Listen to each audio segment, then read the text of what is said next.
que chegamos agora a esta doutrina maravilhosa, que é a doutrina dos espíritos, baseada em toda a informação vindo da espiritualidade superior, e que continua nas obras do André Luiz e nas obras do Chico Xavier, com tantos autores espirituais, em especial Emmanuel e André Luiz, que nos esclarecem e nos dão o rumo, o caminho para a renovação espiritual. Nós estamos profundamente gratos a esses espíritos queridos e pedimos que nos intuam para o melhor entendimento do que vamos ler hoje.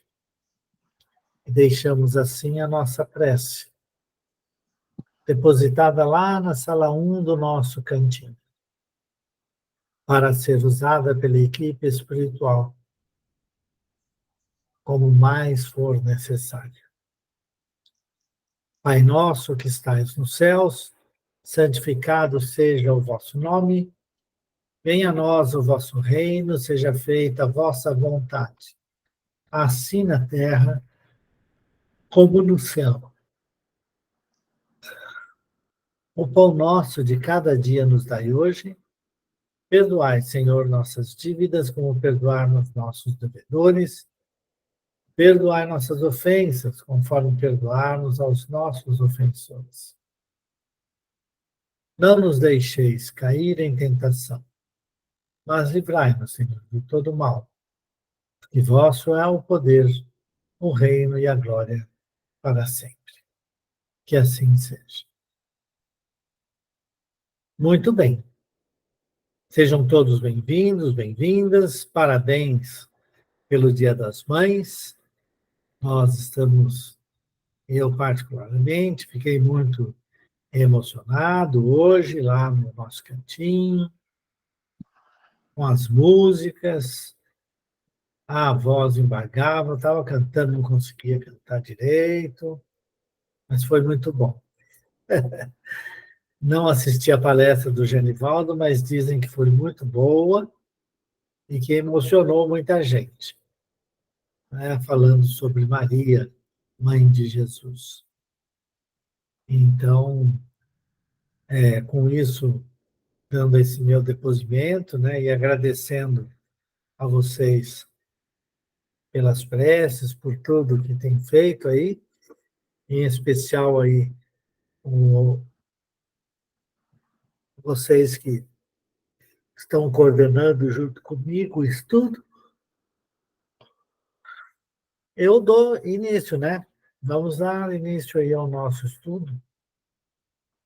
Eu só não sei aonde que parou, se ia começar o capítulo 18 ou se já começou e aonde estamos.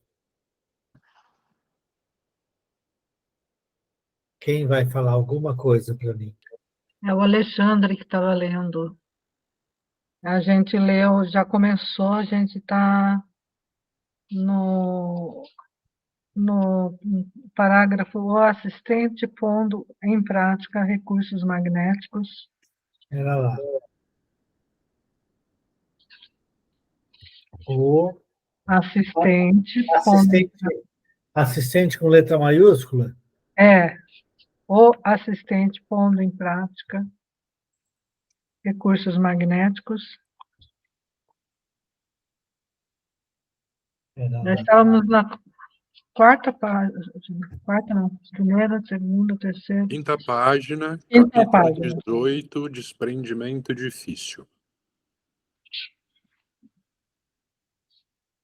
A gente estava fazendo a leitura corrida e a gente parou nesse ponto. Precisa terminar de ler o capítulo, tá, gente? O assistente, vírgula? Isso. Pondo em prática recursos magnéticos, vírgula. Mas que coisa. Era só um minutinho, tá? Está bem adiantado, viu?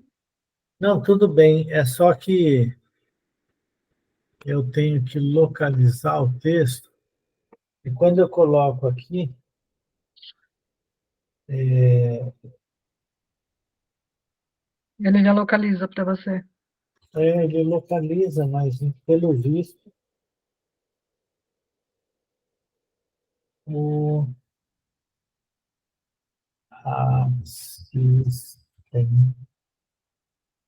sistema.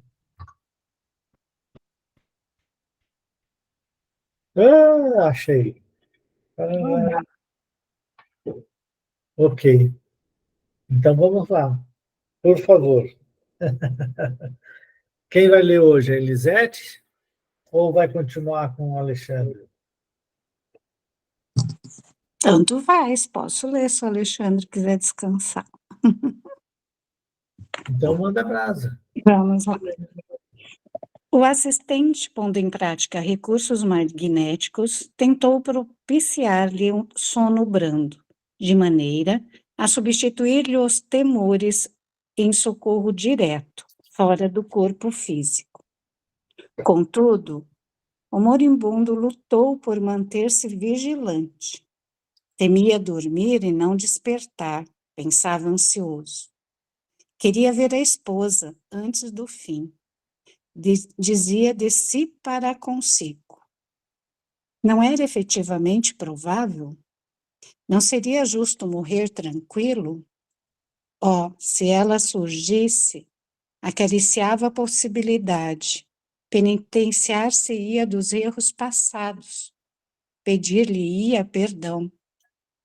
Tamanha humildade assomava-lhe ao ser, naquela hora de grande abatimento, que não se magoaria em receber-lhe a visita junto do outro. Por que odiar? Porventura, não lhe ensinava a lição de Jesus, que a fraternidade constitui sempre a bênção do Altíssimo? Quem seria mais culpado? Ele, que mantinha dobrada indiferença para com as exigências afetivas da companheira, pelo arraigado devotamento à fé, ou aquele homem despreocupado de qualquer responsabilidade que a recolhera, talvez em desesperação?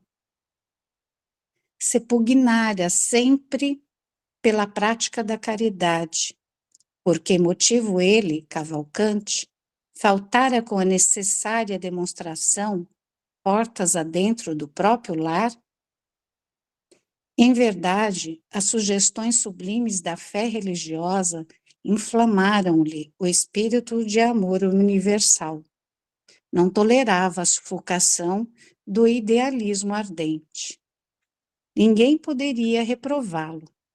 Mas se era esse o caminho escolhido, que razões o levaram a desposar pobre criatura incapaz de aprender-lhe a fome de luz?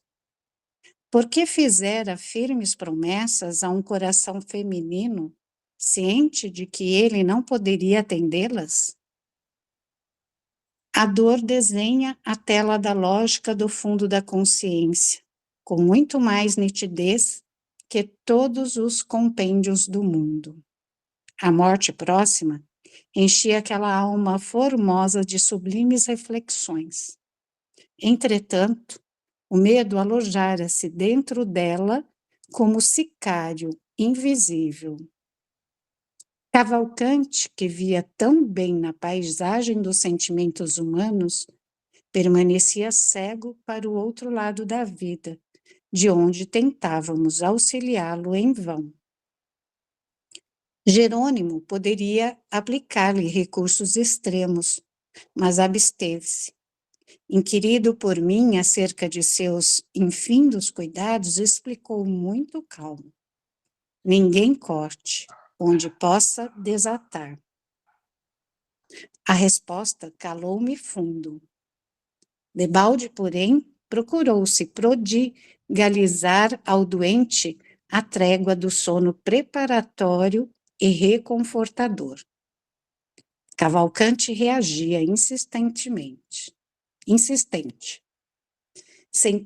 Sentindo-nos a aproximação e interferência de leve, fazia apressados movimentos labiais, recitando orações em que implorava a graça de ver a companheira antes de morrer. Desventurado irmão, comentou Bonifácio, comovido, não sabe que a consorte desencarnou há mais de um ano num catre, vítima de uma infecção luética. Jerônimo não se moveu, mas lutei contra mim para não disparar interrogações à torto e à direito em busca de pormenores. Coebi-me, felizmente. A hora não comportava perguntas inúteis. Meu assistente, como se houvera recebido a mais natural das informações, dirigiu a palavra ao companheiro, recomendando: Bonifácio, nosso amigo, não pode suportar por mais tempo a existência do corpo carnal. A máquina rendeu-se. Dentro de algumas horas, a necrose ganhará terreno e precisamos libertá-lo. Teima em agarrar-se à carne apodrecida e pede, comovedoramente, a presença da esposa. Já tentamos auxiliá-lo e desprender-se, afrouxando os laços da encarnação no plexo solar, mas ele reage com um espantoso poder. Resolvi, em vista disso, abrir pequenos vasos do intestino para que a hemorragia se faça ininterrupta, até a noite, quando efetuaremos a liberação. Peço a você trazer-lhe a companheira desencarnada por instante até aqui. O enfraquecimento físico acentuar-se-á vertiginosamente, de hora em diante e com o espaço de algumas horas. As percepções espirituais de Cavalcante se farão sentir. Verá desse modo a esposa antes do decesso que se aproxima e dormirá menos inquieto. Bonifácio pôs-se pronto para cumprir a ordem e assegurou integral cooperação. Logo após, o assistente operou cauteloso sobre a região intestinal, rompendo certas veias de menor importância, atenuando-lhe a capacidade de resistência. Ausentar-nos-íamos por breves horas, considerando que o relógio assinalava poucos minutos além do meio-dia. Antes, porém, de nos afastarmos, observando o quadro emocionante da enfermaria gratuita a que o marimbundo se recolhera, perguntei a Jerônimo admirado. Já que o nosso tutelado se enfraquecera a ponto de fazer observações no plano invisível aos olhos mortais, chegará a ver também as paisagens de vampirismo que me impressionam no recinto? Sim, informou o orientador com espontaneidade. Mas terá energia suficiente para tudo ver sem perturbar-se? Não posso garantir, respondeu sorrindo. Naturalmente, qualquer espírito encarnado diante de um quadro desses poderia ser vítima da loucura e possivelmente atravessaria algumas poucas horas em franco desequilíbrio, dada a novidade do espetáculo. Quando a luz aparece em determinado plano, onde a criatura esteja apta para ver, tanto se enxerga o pântano como o céu. Questão de claridade e sintonia, simplesmente. A notícia pôs-me frêmitos de piedade. A enfermaria estava repleta de cenas deploráveis. Entidades inferiores retidas pelos próprios enfermos, em grande viciação da mente, postavam-se em leitos diversos, infligindo-lhes padecimentos atrozes, sugando-lhes vampirescamente preciosas forças, bem como atormentando-os e perseguindo-os. Desde o serviço inicial do tratamento de Cavalcante, desagradaram-me tais demonstrações naquele departamento de assistência caridosa e cheguei mesmo a consultar o assistente quanto à possibilidade de melhorar a situação. Mas Jerônimo informou, sem estranheza, que era inútil qualquer esforço extraordinário, pois os próprios enfermos, em face da ausência de educação mental, se incumbiriam de chamar novamente os verdugos, atraindo-os para as suas mazelas orgânicas, só nos competindo irradiar boa vontade e praticar o bem, tanto quanto fosse possível, sem, contudo, violar as posições de cada um. Confesso que experimentava enorme dificuldade para desempenhar os deveres que ali me retinham, porquanto as interpelações de infelizes desencarnados atingiam-me insistentemente. Pediam toda sorte de benefícios, reclamavam melhoras, explodiam em lamúrias sem fim. Sereno e forte, o meu orientador conseguia trabalhar de mente centralizada na tarefa, inacessível às perturbações exteriores.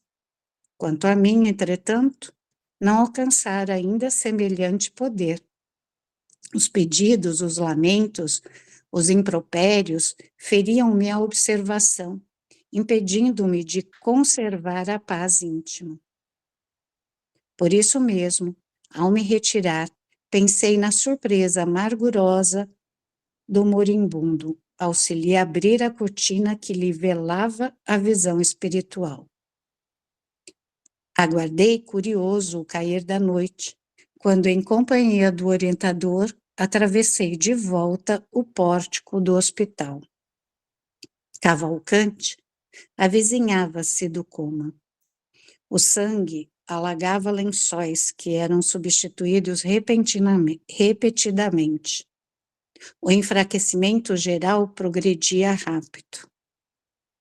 O agonizante inspirava dó. Abriram-se-lhe certos centros psíquicos no avançado abatimento do corpo, e o infeliz passou a enxergar os desencarnados que ali se encontravam não longe dele, na mesma esfera evolutiva. Não nos identificava ainda a presença, como seria de desejar, mas observava estarrecido a paisagem interior. Outros enfermos encaravam-no, agora amedrontados. Para todos eles, o colega de sofrimento delirava, inconsciente. Estarei no inferno ou vivemos em casa de loucos? Bradava sob horrível tormento moral. Oh, os demônios, os demônios! Vejam o espírito mau roendo chagas. E de face descontraída, apontava mísero ancião de pernas varicosas. Oh, que diz ele? Prosseguia com visível espanto. Diz que não é o diabo, afirma que o doente lhe deve. Ouvidos à escuta, silenciava ansioso por registrar as palavras impensadas e criminosas do algoz desencarnado, mas não conseguindo, desabafava-se em gritos lamentosos, infundindo compaixão. Não fora a fraqueza invencível, ter-se-ia levantado com impulsos de louco. Doentes e enfermeiros, alarmados, optavam pela remoção do moribundo. Tinham medo, Cavalcante desvairava. Consolavam-se, todavia, na expectativa de que a hemorragia abundante prenunciasse termo próximo.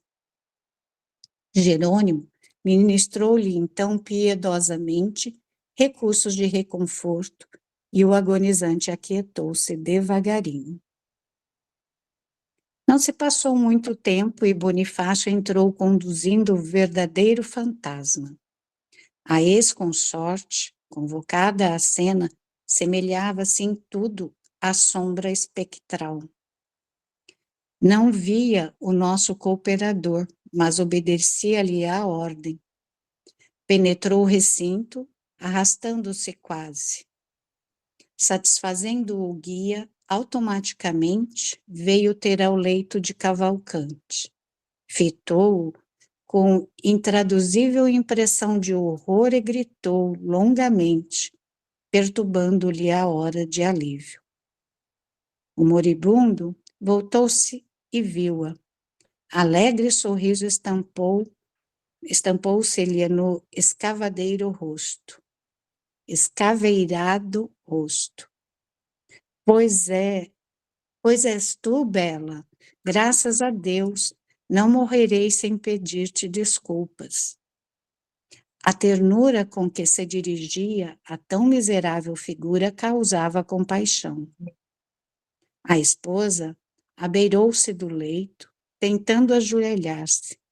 Ouvindo-o, assombrada, retrucou aflita: Joaquim, perdoa-me, perdoa-me. Perdoar-te de quê? Replicou ele, buscando inutilmente afagá-la. Eu sim fui injusto contigo, abandonando-te ao léu da sorte. Por favor, não me queiras mal. Não te pude compreender no outro tempo e facilitei-te o passo em falso, colaborando impensadamente para que te precipitasses em escuro despenhadeiro. Não entendi o problema doméstico tanto quanto devia. Hoje, porém, que a morte me busca, desejo a paz da consciência. Confesso minha culpa e rogo-te perdão. Desculpa-me. Falava vencendo enormes obstáculos. No entanto, notava-se que aquele entendimento lhe fazia imenso bem. A mente apaziguara-se-lhe. Contemplava a esposa, reconhecido, quase feliz. Joaquim, suplicou a mísera, perdoe-me. Nada tenho contra ti. O tempo ensinou-me a verdade. Sempre foste meu leal amigo e dedicado marido. O moribundo escutou-a, esboçando expressão fisionômica de intensa alegria. Fitou-a em êxtase, totalmente modificado, e murmurou: Agora estou satisfeito, graças a Deus. Nesse instante, o mesmo médico que víramos pela manhã avizinhou-se do leito para a inspeção noturna, acompanhado de diligente enfermeira. Chamado por ele, voltou-se Cavalcante e, pondo na boca todas as forças que lhe restavam, notificou feliz: Veja, doutor, minha esposa chegou enfim. E, interessado em conquistar a atenção do interlocutor, prosseguia: Estou contente, conformado, mas minha pobre Bela parece enferma, abatida. Ajude-a, por amor de Deus. Relanceando em seguida o olhar pela extensa enfermaria e fixando os quadros tristes, entre encarnados e desencarnados, inquiriu: Por que motivo tantos loucos foram internados aqui? Olhem aquele, parece sufocar o infeliz. Indicava a particularidade dolorosa em que certa entidade assediava a pobre doente atacado de asma cardíaca. O médico, no entanto, contemplou-o compadecido e disse à servente: É o delírio, precedendo o fim. Entre mentes, Jerônimo recomendou a Bonifácio retirar-se a sombria figura da ex-consorte de Cavalcante, acentuando: Não nos convém doravante a permanência de semelhante criatura. Já cumpriu as obrigações que a trouxeram aqui e ainda possui numerosos credores à espera. A desventurada reagiu, procurando ficar, mas Bonifácio empregou força magnética mais ativa para alcançar o objetivo necessário. Reparando, porém, que a ex-companheira se afastava aos gritos, o agonizante pôs-se a bradar alucinado. Volta, Bela, volta! Esforçou-se o clínico para trazê-lo à esfera de observações que lhe era própria, mas debalde, Cavalcante continuava invocando a presença da esposa em voz rouquenha, opressa, sumida. O médico abanou a cabeça e exclamou quase num sussurro: é impossível continuar assim. Será aliviado. Jerônimo penetrou-lhe o íntimo, porque passou a mostrar extrema preocupação, comunicando-me gravamente: beneficiemos o moribundo por nossa vez, empregando medidas drásticas. O doutor pretende impor-lhe fatal anestésico. Atendendo-lhe à ordem, segurei a fronte do agonizante, ao passo que ele lhe aplicava passes longitudinais, preparando o desenlace. Mas o teimoso amigo continuava reagindo. Não, exclamava mentalmente, não posso morrer, tenho medo, tenho medo. O clínico, todavia, não se demorou muito e, como o enfermo lutava desesperado em posição ao nosso auxílio, não nos foi possível aplicar-lhe golpe extremo. Sem qualquer conhecimento das dificuldades espirituais, o médico ministrou a chamada injeção compassiva, ante o gesto de profunda desaprovação do meu orientador. Em poucos instantes, o moribundo calou-se. Inteiriçaram-se-lhe os membros vagarosamente. Imobilizou-se a máscara facial. Fizeram-se vítreos os olhos móveis. Cavalcante, para o espectador comum, estava morto. Não para nós, entretanto. A personalidade desencarnante estava presa ao corpo inerte, em plena inconsciência e incapaz de qualquer reação. Sem perder a serenidade otimista, o orientador explicou-me.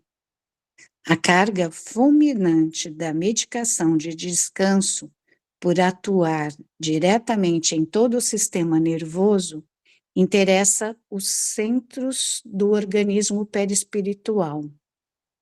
Cavalcante permanece agora colado a trilhões de células neutralizadas, dormentes, invadido ele mesmo de estranho torpor que o impossibilita de dar qualquer resposta ao nosso esforço.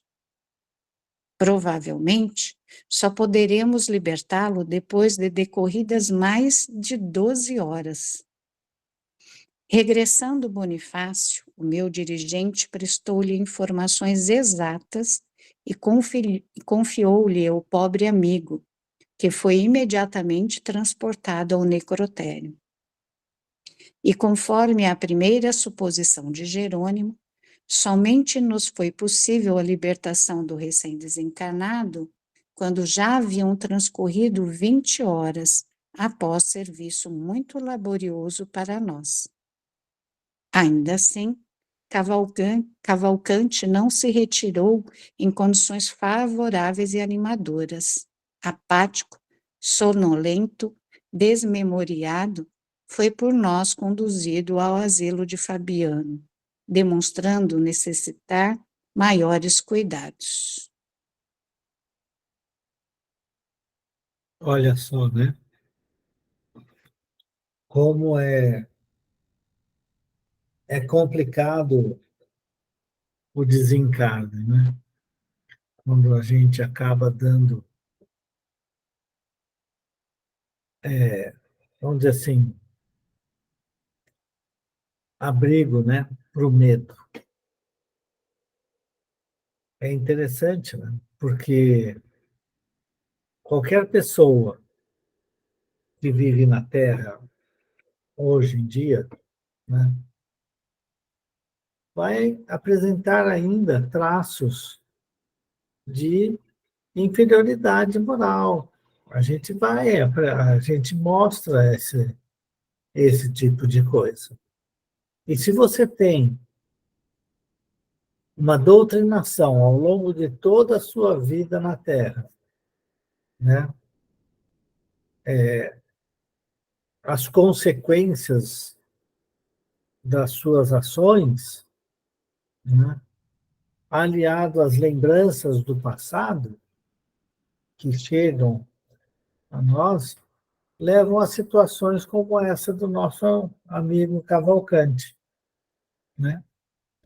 Não teve jeito. Ele tinha medo de morrer porque ele sabia que não ia conseguir ir para o céu. Ele continuava sabendo que a esposa, né, a ação dele, né, é que facilitou na mente dele a, o passo em falso da esposa, né? E, portanto, ele não ia para o céu. Quem sabe ele fosse para o purgatório. Mas ele tinha medo mesmo de ir para o inferno. Então, essas visões estáticas sobre a morte, né, sobre a vida espiritual, elas são realmente situações que, graças a Deus, o Espiritismo esclarece. Mesmo assim, nós vemos no meio espírita muita gente com muito medo da morte. É muito medo. É assustador, né? O quanto que esse tipo de situação, né, acontece.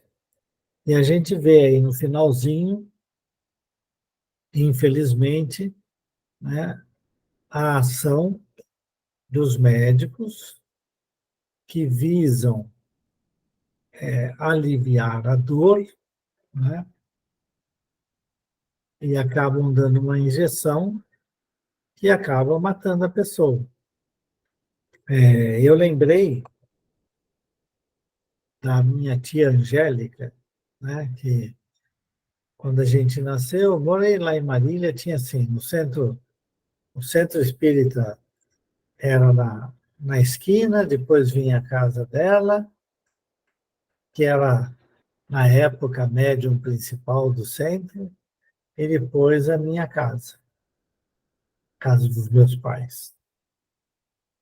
Então, ela era tia espiritual, porque não era não era irmã do meu pai nem da minha mãe. E quando ela estava próximo do desencarne, ela estava assistida pelos meus dois irmãos lá em Assis. Eles a internaram no hospital regional.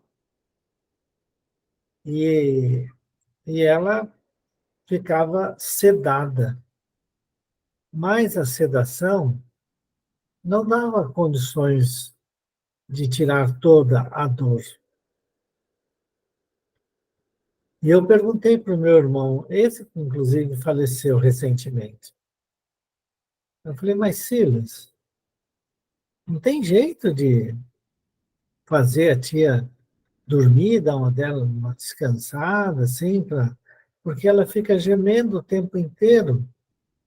Aí ele falou assim, pois é, Edu, se eu der 1 miligrama a mais de sedação, ela morre. Eu não posso fazer isso, né? Então foi muito interessante, né? E, e para muitas pessoas acaba se fazendo esse tipo de coisa.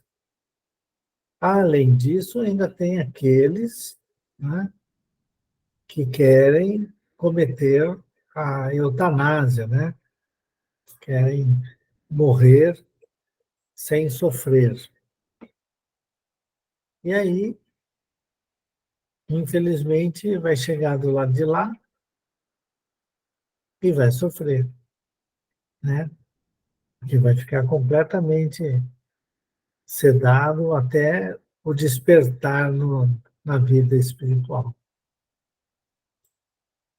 E vai sofrer bastante. Comentários de vocês ou vamos começar e ler de pouco a pouco? O que preferem? Vamos no miudinho, né? Vai no miudinho, né? Então tá bom. Então,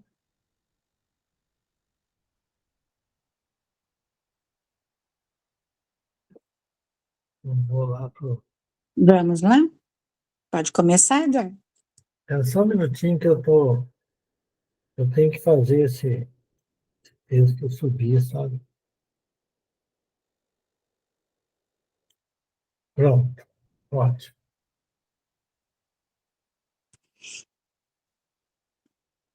Desprendimento difícil. Agora tínhamos sob os olhos o caso Cavalcante em processo final. O pobre amigo permanecia agarrado ao corpo pela vigorosa vontade de prosseguir jungido à carne. A intervenção no apêndice inflamado, ao mesmo tempo que se buscava remediar a situação do duodeno, fizera-se tardia. Estendera-se a supuração ao peritônio e, de balde, se combatia a rápida e espantosa infecção.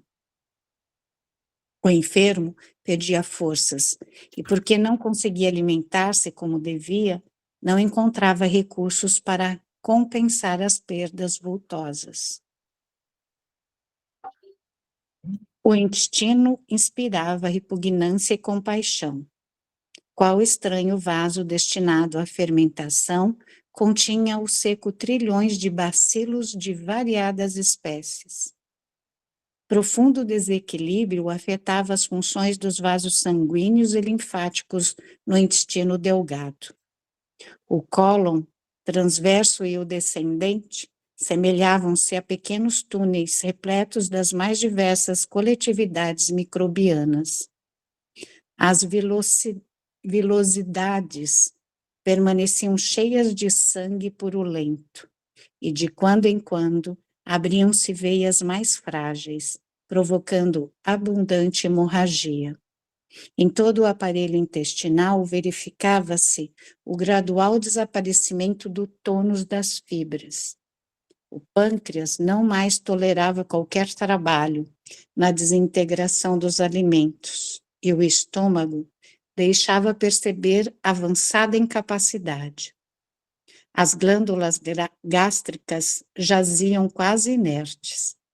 Distúrbios destrutivos campeavam no fígado, onde animálculos vorazes se valiam da progressiva ausência de controle psíquico, manifestando-se ao léu como microscópicos salteadores em sanha festiva.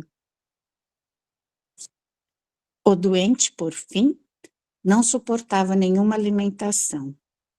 O estômago expulsava até a própria água simples, deixando-o exausto em vista do tremendo esforço despendido nos reiterados acessos de vômito. O sistema nervoso central e abdominal, bem como os sistemas autônomos, acusavam desarmonia crescente. Reconhecia-se, entretanto, ali, naquele agonizante, que teimava em viver de qualquer modo no corpo físico, o gigantesco poder da mente, que, em admirável decreto da vontade, estabelecia todo o domínio possível nos órgãos e centros vitais em decadência franca. Para agora. Para, né? Decorridos mais, né? Então, veja, que descrição, né? mais fantástica sobre a situação do Cavalcanti, né? E, e o que é mais interessante é que parece haver contradição nas coisas que o André Luiz está falando, mas, na verdade, né, essa contradição não existe. A força da mente, né, poderosa do Cavalcanti, ela se estabelecia principalmente no cérebro e no coração, não é? Ou seja, a força de vontade dele, que queria continuar vivendo porque ele tinha ainda coisas a saudar e assim por diante.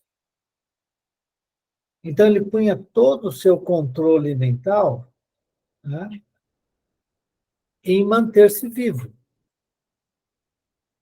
Entretanto, né, aparentemente ele morreu porque houve a inflamação do apêndice, né, e não foi retirado a tempo.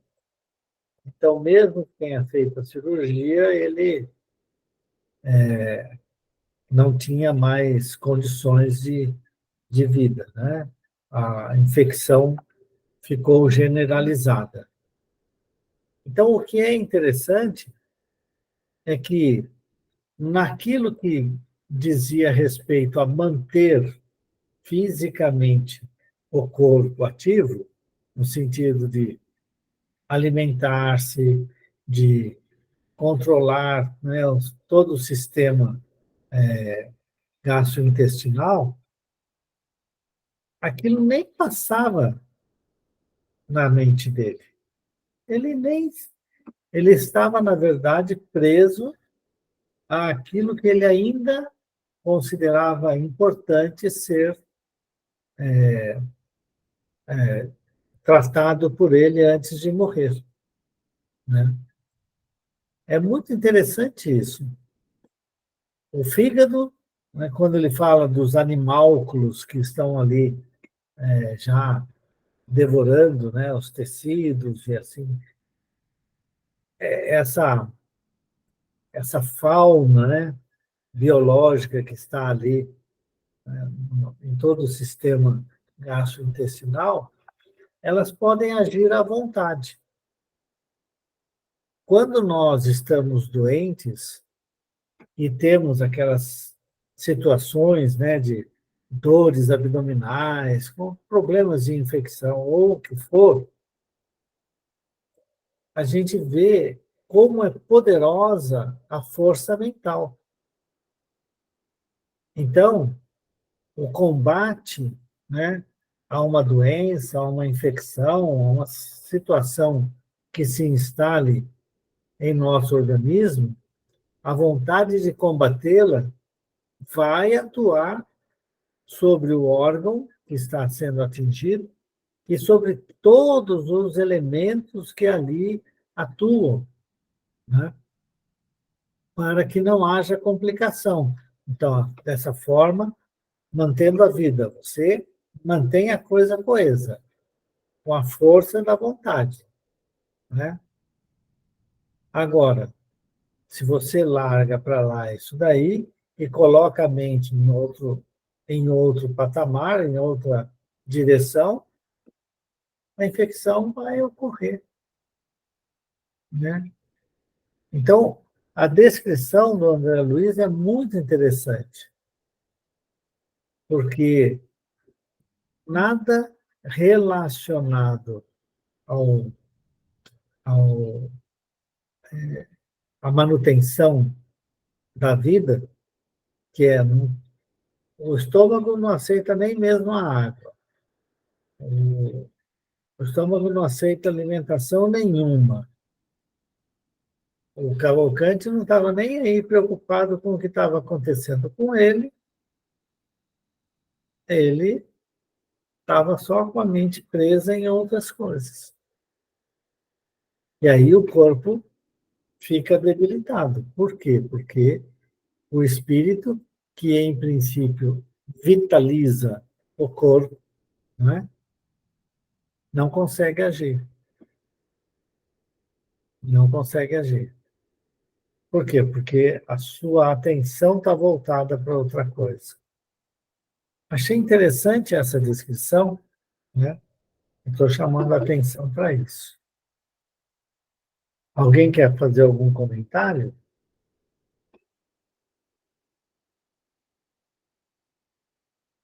Ninguém. Tá bom, então vamos.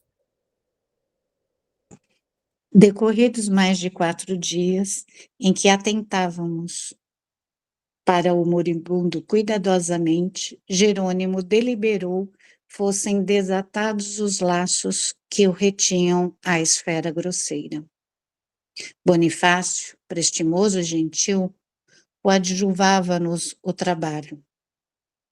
Informando-se de nossa resolução de modo vago, através dos canais intuitivos, o doente, pela manhãzinha, chamou o capelão a fim de ouvi-lo.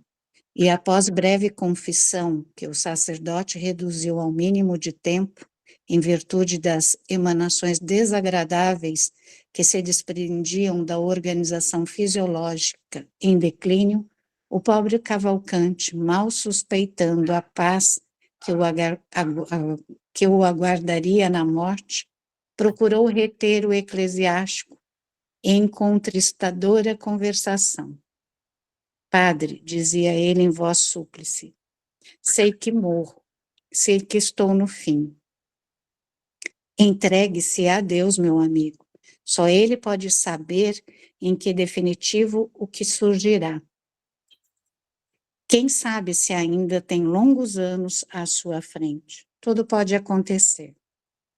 O capelão falava apressado, abreviando a palestra e tentando dissimular suas penosas impressões olfativas, mas o moribundo continuou ingênuo.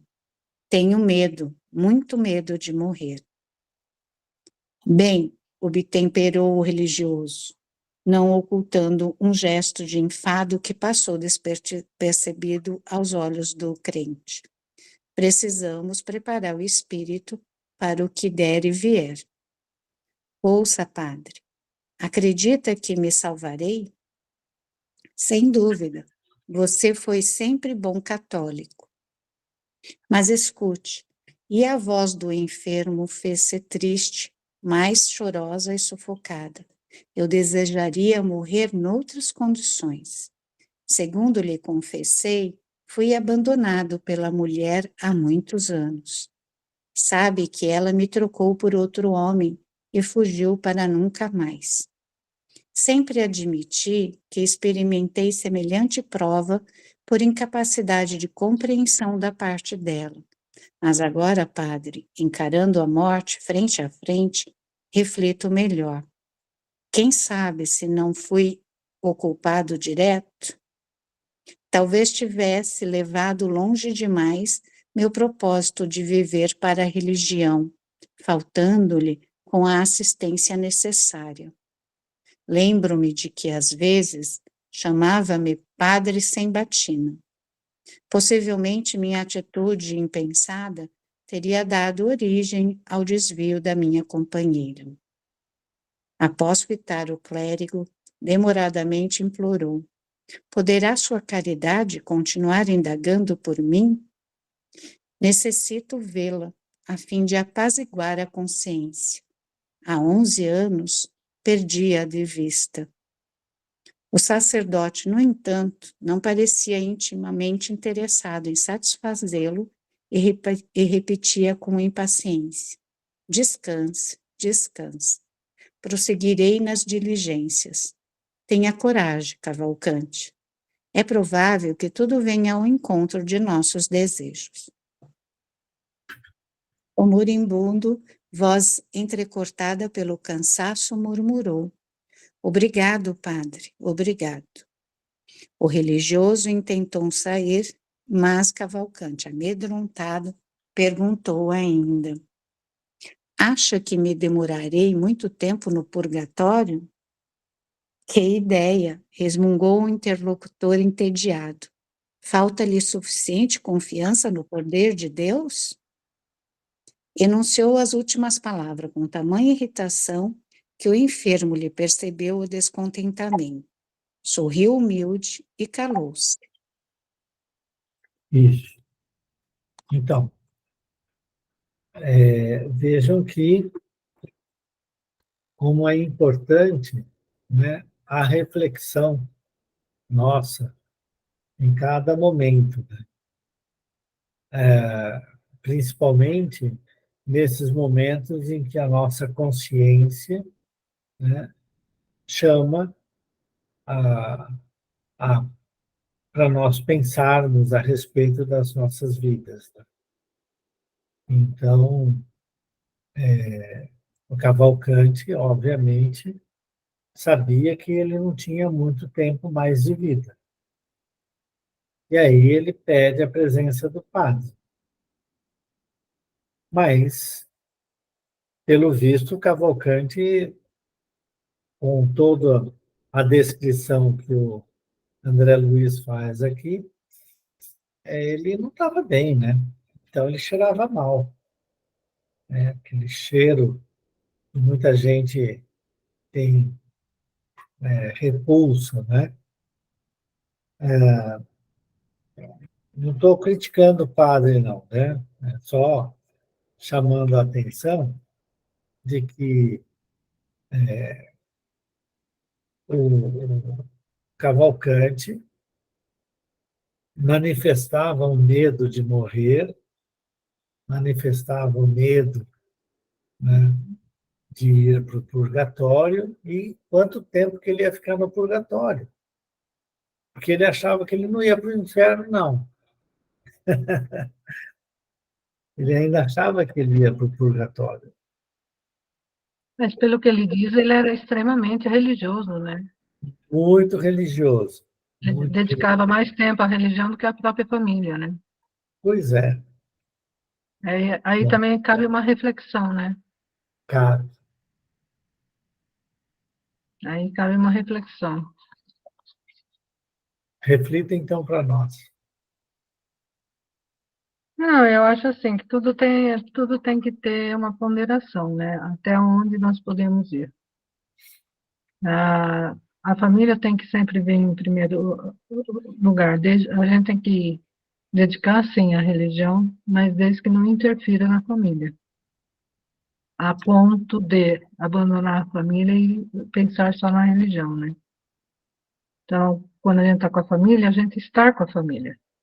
Porque eu penso assim, tem pessoas que frequenta muito a religião e quando está em casa só fala da religião, não está com a família, só fala da religião o tempo todo, entendeu? Tentando impor.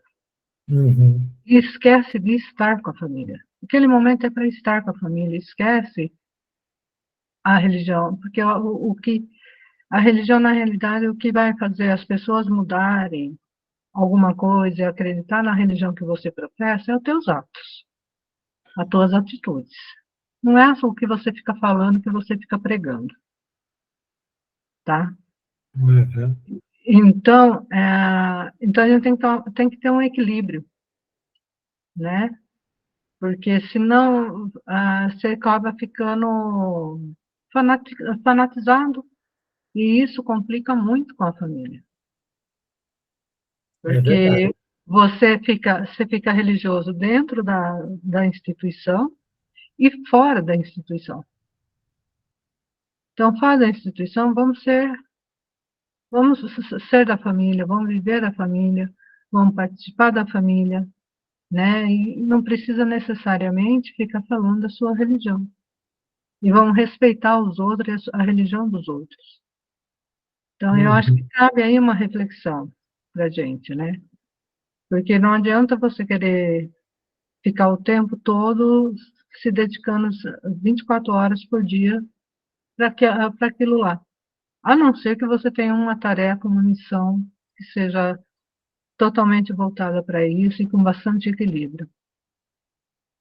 É, eu acho que você tem razão. O ponto-chave é assim: nós constituímos família. Por quê? Quando a gente lê no Emmanuel, né, que as famílias são constituídas principalmente de espíritos que precisam se acertar entre si, né, e a gente, então, forma uma família, em primeiro lugar, o ponto-chave é a família. Exato. Entretanto, muita gente acaba sendo preso pelos familiares que não querem que um ou outro, né, da família participe de movimentos religiosos, de atendimento àqueles que necessitam, né? E a gente vê muito isso.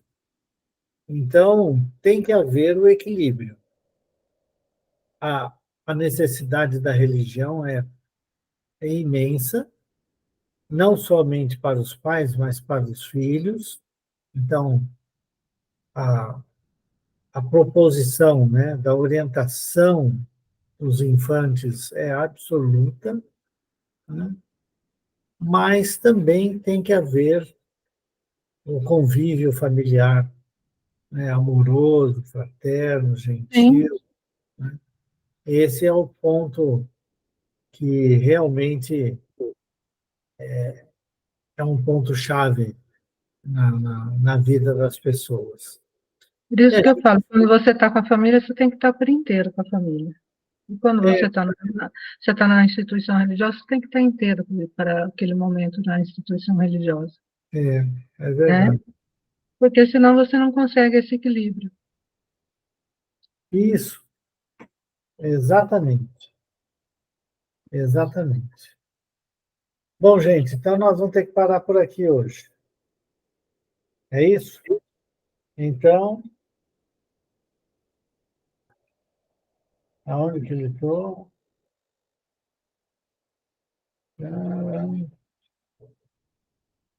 O sacerdote, ao se Isso, afastar, aqui. para aí. Ok.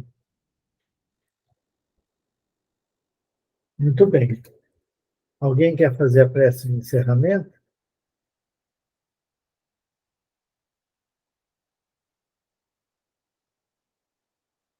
Ninguém? Eu faço, Edu. Ok. Então, Em sintonia com o plano espiritual, com Deus nosso Pai, Jesus nosso Mestre. Agradecemos, Senhor, por essa oportunidade do aprendizado, de estarmos juntos, buscando aprender, evoluir, trabalhar nossas imperfeições. E com muita gratidão, Senhor, agradecemos e pedimos que essa prece do Pai Nosso seja encaminhada para todos os nossos irmãos mais necessitados, principalmente da região sul do país, que estão passando por momentos muito difíceis. Pai nosso, que estais no céu, santificado seja o vosso nome. Venha a nós o vosso reino. Seja feita a vossa vontade, assim na terra como nos céus. O pão nosso de cada dia nos dai hoje. Perdoe, Pai, nossas dívidas, como perdoamos nós, devedores, as nossas ofensas, como perdoamos os nossos ofensores. E não nos deixeis entregues às tentações, mas livrai-nos, Pai, de todo o mal. Que assim seja, em nome de Deus e de Jesus. muito obrigado. Boa noite. Bom a todos vocês. Boa noite a todos. Boa noite a todos. Boa noite, boa semana. Boa noite, Tchau, gente. Boa Boa semana. noite. Tchau, Boa tchau. semana para todos. Tchauzinho. Tchau. Tchau, gente. Desligando. Estou tentando sair aqui, está difícil. E eu Quer sair desligo dele? aqui. Aham. Não está querendo sair, olha.